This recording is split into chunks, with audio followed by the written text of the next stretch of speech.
chaîne Mounir Media TV. Nous voilà dans le deuxième numéro de votre émission Connexion spirituelle. Dans le premier épisode, nous nous sommes exercés à une introduction qui a permis de comprendre l'origine de notre création. Quand Allah subhanahu wa ta'ala a pris de sa lumière, il a créé la lumière du prophète Mohammed sallallahu alayhi wa sallam, et à partir de cette lumière a créé les autres lumières de la création. Nous avons également vu devant le projet de création de l'homme, Adam, et de tout ce qui a suivi comme naissance, comme population, la posture de Satan et de ses suppôts qui s'étaient opposés au projet de création de l'homme. Allah subhanahu wa ta'ala, dans sa toute puissance, dans son infini savoir, a continué son projet de création de l'homme. Et à partir des énergies positives, des énergies négatives, du matériel et de la lumière, il a créé l'homme en sachant que cet être était supérieur à la majorité des êtres qu'il a pu créer. Et c'est ce que Satan et ses suppôts n'ont pas voulu entendre.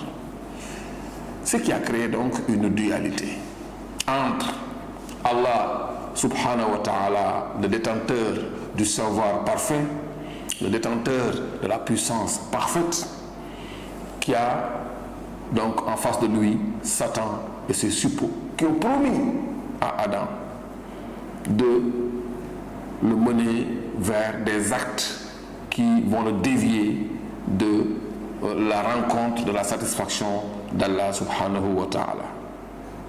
C'est ainsi, effectivement, que, étant au paradis, l'erreur commise par Adam, qui l'a mené donc dans cette terre, a été donc à l'origine causée par Satan. Ce qui se passe aujourd'hui, c'est quoi? C'est que nous avons donc deux camps.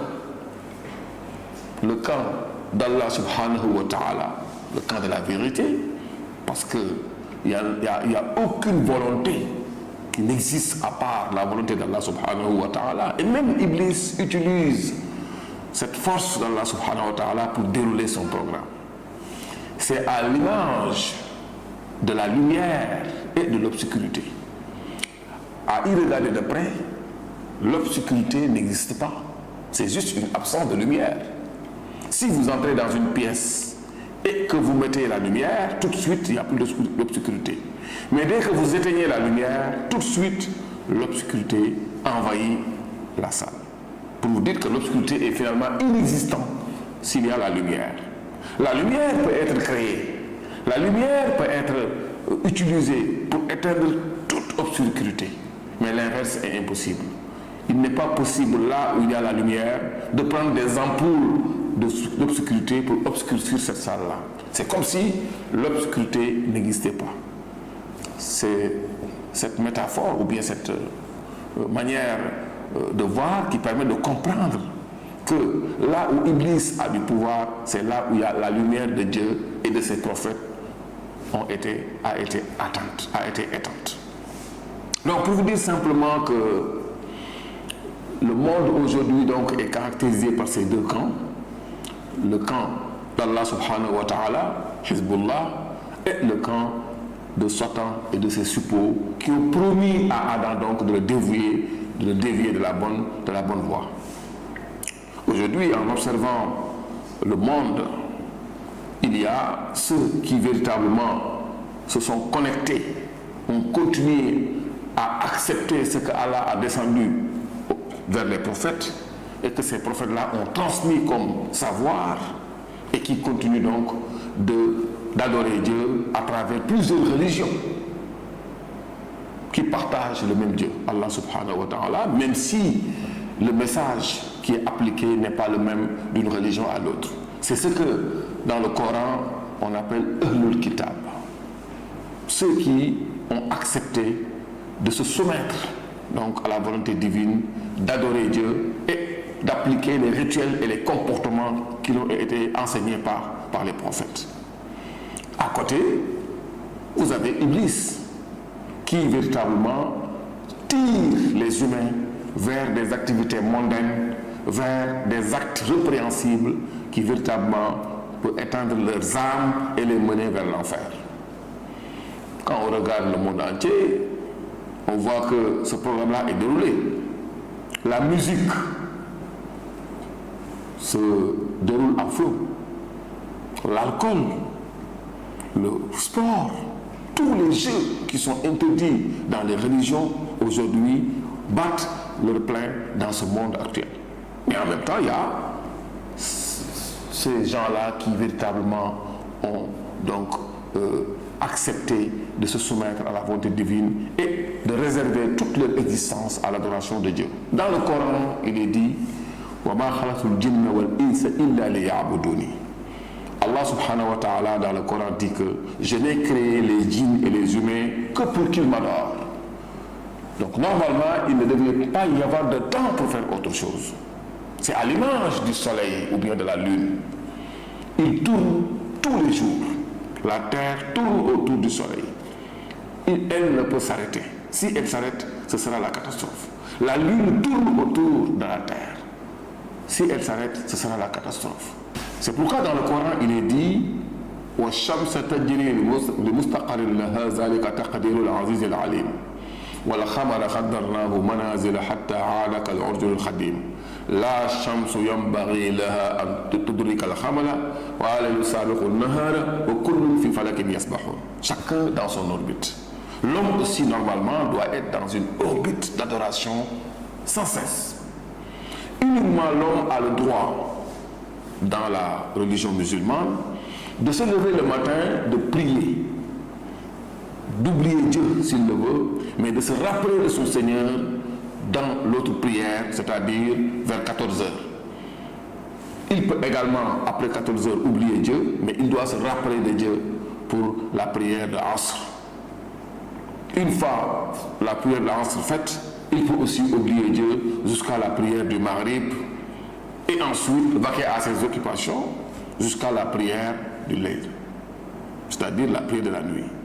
Uniquement l'homme donc à cette autorisation-là. Et figurez-vous que dans la tradition musulmane, les prières étaient au nombre de 50. C'est avec l'intercession du prophète Moussa, alayhi salam, Moïse, que ces prières-là ont été réduites à 5. Donc, aujourd'hui, ce qu'il faut savoir, c'est que puisque Satan a promis à l'homme de le dévier de la bonne voie, de le dévier des actes qui lui permettent d'obéir Dieu et de rencontrer sa satisfaction, Allah subhanahu wa ta'ala donc a envoyé des prophètes qui ont averti, qui ont prêché la bonne parole, qui ont indiqué les voies à emprunter pour éviter d'être dévié par Satan de la bonne voie. C'est ça qui fait donc l'essence de la création des religions, mais également des messages prophétiques qui sont parvenus à l'homme dans le temps. Dans le Coran, il est dit Wal asr, innal insana lafi qusr, illa alladhina amanu wa amilu salihati, wa tawasaw bil haqq, wa tawasaw bis sabr. Le Coran nous dit par le temps, l'homme est toujours en perdition. C'est-à-dire, si on laisse l'homme sans message, sans guidance, l'homme est voué à prendre une trajectoire de perdition. Donc, voilà, innal insana lafi khusr, illa allazina amanu. À moins que tu crois, wa amilu salihat, que tu fasses de bonnes œuvres, wa tawasaw bil haqq, que tu fasses observer, que tu observes les normes liées à la vérité. Wa tawasaw bis sabr, que tu observes les normes liées donc à la patience. Qui devait amener ce message-là? C'était les prophètes qui sont venus avec des livres saints à travers lesquels les indications ont été données pour permettre à l'homme de vivre sans pour autant obéir Satan qui peut lui mener vers sa perdition. C'est à l'image de l'électroménager, de l'industriel, qui te vend une radio, il va te donner une notice qui te dit comment cette radio va fonctionner. S'il te vend un téléviseur, il te donne une notice qui te montre comment ce téléviseur-là doit fonctionner. S'il te vend un véhicule ou un ordinateur, il y a toujours une notice pour t'indiquer comment donc cet appareil-là fonctionne. Allah subhanahu wa ta'ala, qui a créé les cieux, la terre et qui comprend tout seul parfaitement leur fonctionnement. C'est nous qui avons créé les cieux et qui l'élargissons constamment. C'est nous qui avons créé la terre en façonnant ses équilibres d'une parfaite manière. Celui-là qui a fait ça, Allah subhanahu wa ta'ala, connaît mieux que quiconque comment exister sur terre et comment vivre sur terre. C'est pourquoi les prophètes ont été envoyés avec cette notice-là, qui est le Coran, et qui doit guider donc la vie de l'homme sur terre. Voilà le deuxième épisode de votre émission Connexion spirituelle. Nous vous donnons rendez-vous très prochainement pour un autre numéro de Connexion spirituelle. Nous vous appelons à vous abonner à la chaîne, à cliquer sur la cloche pour avoir les notifications liées à nos vidéos. Merci et à très bientôt.